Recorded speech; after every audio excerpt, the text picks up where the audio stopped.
Okay, who here hasn't been to space? Why? You better not throw up on my ship. Welcome to ScreenCrush, I'm Ryan Airy. Everyone is talking about the timeline, the multiverse, Kang, the end of reality, but did we forget about space? Space, says the introduction to the Hitchhiker's Guide, is big. Really big. Full of endless possibilities, planets, aliens, and all types of cosmic threats. Yes, Kang is coming, but what about the giant world eater Galactus? Someone's gonna have to stop him sooner or later, especially since he's traveled from the Fox IP over to Disney. Earth has the Avengers, the galaxy has its Guardians, and the universe has Captain Marvel. Look, Carol is a cosmic powerhouse, but even she's gonna need some super friends when facing some of the biggest cosmic threats in the universe. That's why I think the MCU needs its own space team, and Thor: Love and Thunder might be the movie that establishes the MCU's Cosmic Avengers. Space, the final frontier. Thor: Love and Thunder is the natural jumping off point for the Space Avengers. The fourth Thor movie won't just be about Thor and his Asgardian friends, but it's also going to include the Guardians of the Galaxy. That makes sense, considering that Thor hitched a ride with the Guardians at the end of Endgame, and in the process, unofficially forming the Asgardians of the Galaxy. Asgardians of the Galaxy back together again. And hey, that could be another MCU team. Jane is going to become the mighty Thor, and all of these heroes will clash with Batman. What? I mean Gore the God Butcher. I'm Batman. But after all the Love and Thunder is over, Thor should arrive at a very obvious conclusion. It's time to reassemble the Revengers. This is called the Revengers. Revenges? Alright, jokes aside, the universe is a big place. How big? Huge! And it needs more superhero activity. The Guardians are protecting the galaxy, but it's just the one galaxy, and the Guardians are not equipped to battle big baddies like Galactus. Yes, they did save the universe from Ego, but I'm gonna chuck that one out as a fluke. What? Okay, it was more than that, but Star-Lord lost his celestial powers, so when it comes to the World Devourer, the Guardians are not a threat. Speaking of Celestials, their arrival is impending in the Eternals movie, so that could also tie into the Space Avengers. The Celestials are the ultimate cosmic threats, and you need cosmic powerhouses like Thor to battle them. Of course, there's also Captain Marvel, who's been protecting the universe since the 90s, and the movie The Marvels will probably dive deeper into Carol's adventures in the last 30-something years. But as powerful as Carol is, she's just one person, and the universe is a very big place. You just won't believe how vastly, hugely, mind-bogglingly big it is, and so on. That's probably why Carol didn't stop Thanos during all those years. She has a lot on her plate. Speaking of the Mad Titan, before he got his hands on the Infinity Stones, he was a cosmic Genghis Khan, traveling the stars, wiping out half the population of every civilization that he came across. But his defeat must have left a giant-sized power vacuum in the universe. This means that some other big threat will step up and take the Mad Titan's place. I mean, that's just how things work. For all we know, Thanos' presence discouraged some of these other cosmic baddies from making their move until now, because nobody wanted to mess with that guy. But then, there's Galactus, and he doesn't really care who you are, he's just always hungry, and the only thing on the menu is planets. So, why should it be Thor who assembles the Cosmic Avengers and not Captain Marvel, who's been protecting the universe all on her own for almost 30 years? Well, once again, this goes back to Thanos. Thor's beef with Thanos was personal. He killed his people, then Heimdall and Loki right in front of Thor. Thanos is just the latest in a long line of bastards, and he'll be the latest to feel my vengeance. Fate wills it so. And what if you're wrong? What more could I lose? And after spending the whole movie preparing to kill Thanos, Thor failed. And we saw how hard this failure hit him. Yeah, he got fat, but the main factor was his depression and regret. He felt responsible for all those people who were dusted. Just let me do it. Just let me do something good, something right. Look. Now Thor has a second chance to make things right, and he finally found his purpose in life, and the events of Love and Thunder might put things in a better perspective. Thanos became so powerful because no one stood in his way. For decades, there was no real opposition, and by the time the Avengers reacted, it was way too late. And now, Thor feels that it's his personal responsibility to prevent another Thanos. So you can imagine how he'll react when learning about the World Devourer Galactus. I choose to run toward my problems and not away from them. That's what... Chris Hemsworth hinted that we might see Thor in Guardians of the Galaxy Volume 3, which will further push him toward assembling a new space team. And also, Thor knows the value of having a team. He couldn't save the world all by himself, despite all of his might and magical hammers. And that was just saving one world. Did I mention that the universe is a big place? He did the same joke about 3 times already. I don't think it's funny anymore. It just makes sense that after everything Thor's been through, his next step will be to form a team that will protect the entire cosmos. And that also explains why Thor is the best one to assemble this space team and not Captain Marvel. Carol's been protecting the universe even before the Avengers assembled, but based on what we know, it was a solo act. I guess when you're so powerful, you don't really need backup. People just get in the way and they're a liability. Where are you going? To kill Thanos. Also, Carol became Captain Marvel during a drought in the superhero department.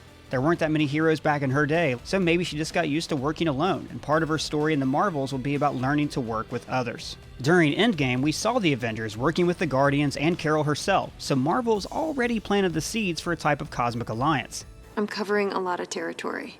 The things that are happening on Earth are happening everywhere. Now, there were multiple cosmic teams in the comics, but I think the MCU is going to draw most of its inspiration from 2015's Ultimates, which is unrelated to the other Marvel team with the same name. The Ultimates assembled to protect Earth and the universe from cosmic threats, and their first mission was clashing with Galactus. So now let's look at who's likely going to be a part of Thor's team. Most of the heroes from Love and Thunder will probably play some role in the Cosmic Avengers team-up, and that includes the mighty Thor, Jane, Valkyrie, and the Guardians of the Galaxy. Also, can we please get some Beta Ray Bill already? Give us what we want, Feige. That one of us must die. You have my sympathy, because it will not be me! Captain Marvel is an obvious member. Carol's one of the most powerful heroes in the MCU, and she was already protecting the universe. And based on WandaVision and the upcoming movie The Marvels, Monica Rambeau will also be part of the team, and she will become Spectrum. Then there are heroes who have yet to be introduced in the MCU. Prime among them is Nova. Thanos wiped out the Nova Corps off-screen in Infinity War, and that's a good way to establish Richard Rider as the last Nova in the universe, just like he is in the comics. Thanos already has the Power Stone because he stole it last week. He decimated Xandar. This was initially the plan for Infinity War, as Christopher Marcus and Stephen McFeely planned to include Rider in the movie, and the Space Avengers will be a good way to introduce him. We could also see Sam Alexander as a member of the Young Avengers. Then there's Adam Warlock, who's likely going to be one of the villains of Guardians of the Galaxy Volume 3, based on the post-credit scene of the second movie. More powerful, more beautiful, more capable of destroying the Guardians of the Galaxy. I think I shall call him Adam.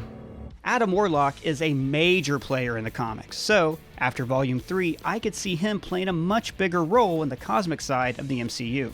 When the Cosmic Avengers clash with Galactus, which I predict will be their first major enemy, they're also going to cross paths with the one and the only Silver Surfer. Undoubtedly, Silver Surfer is one of the coolest and most beloved cosmic heroes in the comics, and I just can't wait to see him done right in the MCU. And let's be honest, witnessing all of these cosmic heroes clashing with the Devourer of Worlds, whew, that's going to be some epic stuff. There's a little pee coming out of me right now. After clashing with Galactus, the Cosmic Avengers work won't be finished yet because the universe is a very big... No, this is where you zip it! It's a big place, you get it. Shh. But I'm not sure Galactus is going to be our next Thanos. Sure, he's a massive threat to the entire universe, but he's more of a cosmic natural disaster. For Galactus is a force of nature. He cannot be reasoned with or bargained with. He has no conscience or mercy. He only consumes. He must feed on planets out of necessity, not because of some ideology. Also, Galactus is there to maintain the balance of the universe, so his feeding on planets keeps the cosmic scales balanced. This is why Kang the Conqueror is shaping up to be our next big bad. Kang is bent on destruction, and I'm so curious to see what Jonathan does in the future. Based on what we learned in Loki, Kang is going to start a multiversal war, which will bring about the Secret Wars. This will likely serve as the next endgame level event. Not sure if that's the culmination of Phase 4, or it might play out all throughout Phase 5 and 6. Anyway, Kang starts a multiversal war, and that's the reason why the Cosmic Avengers will cross over with all the other MCU heroes to stop Kang from taking over all of reality. And this is where Galactus could come in. Once things get dicey during the multiversal war, Kang will seek out Galactus to steal his power and use it to win the war and conquer the multiverse. Perhaps when the Cosmic Avengers battled Galactus, they softened him up a bit, which opened the door for Kang to swoop right in and steal some of Galactus' power cosmic for himself. I am Galactus. My power is limitless. Or maybe after Galactus is defeated by the Cosmic Avengers, Kang will capture the World Devourer and use him as some kind of multiversal Death Star, which is the symbolic contrast to what He Who Remains did. He weaponized Elias to wipe out the other timelines, to save all of reality, at least according to him. And I ended the multiversal war. But Kang will one-up him by weaponizing Galactus to destroy the whole multiverse and win the multiversal war and take over all of reality. All of this creates huge stakes for the next MCU crossover event, which is the natural next step after Endgame.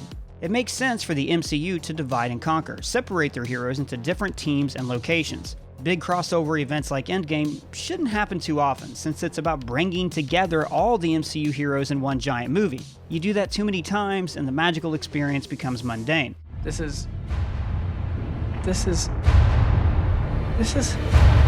What? This is boring.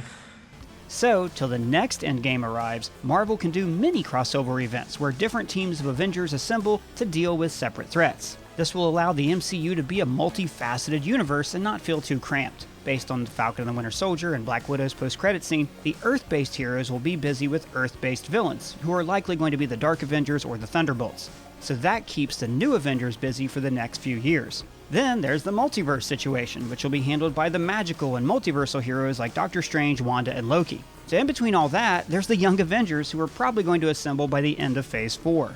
This leaves us with all the space heroes, whose domain will be the cosmos. Also, separating the heroes this way can prevent annoying questions like, where was Thor during Avengers 5 when the heroes battled the Dark Avengers? Answer: he was dealing with Galactus on the other side of the universe. I mean, that's what everyone thinks. I actually chose not to be in it. I was like, nah, busy.